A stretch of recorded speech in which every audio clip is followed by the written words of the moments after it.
त्याचा दोष आपण वाहतूक पोलिसांवर किंवा जे दुसरे नागरिक असतात त्यांना देतो. त्यामुळे एक आई म्हणून माझा सर्वांना विनंती आहे पालकांना, हा फार एक महत्त्वाचा विषय आहे.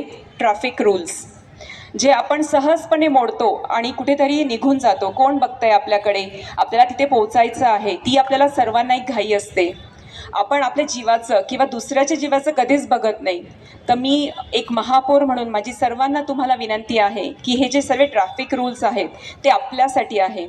हे पोलीस म्हणजे आपलं जे हे सर्व पोलीस दल आहे किंवा पोलीस आपल्यासोबत जे आहे हे त्यांच्यासाठी त्यांनी स्वतः हे रूल्स नाही बनवलेले आहे. हे रूल्स आपल्या इंडियनसाठी किंवा आपण नागरिकसाठी हे रूल्स बनवले आहे.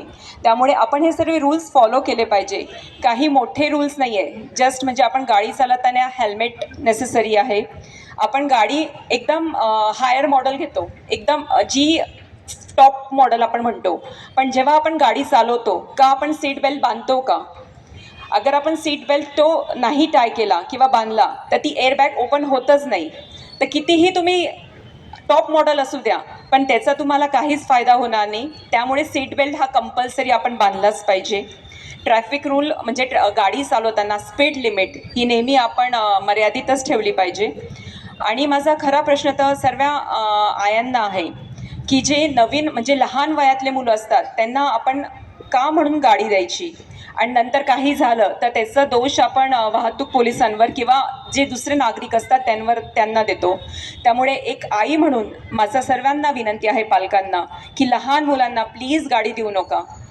लहान मुलांना गाडी दिली की त्यांचा एक नवीन जोश असतो आणि ते फॉलो करत नाही आणि समोरच्याला त्रास होतोच, पण आपल्या आईलाही त्रास होतो की आपल्या मुलाला जखम होते किंवा आपल्या मुलाला गमवावं लागतं. आपण भरपूर केसेस असं बघितलेलं आहेत की कमी वयातल्या मुलांना गाडी दिल्यामुळे, स्पीड नियंत्रण केल्यामुळे खूप मुलं आपण गमवलेले आहेत. त्यामुळे अभियान हे आपल्यासाठी ते राबवत असतात, पण आपण त्याचा किती लाभ घेतो.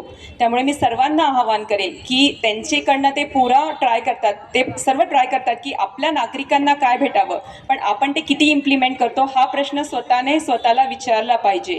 आणि ॲज अ महापौर मी सर्वांना हीच विनंती करेल की प्लीज आता आपण म्हणजे फ्युचर जे आहे आपलं ते तुमच्या युवा पिढीच्या हातात आहे.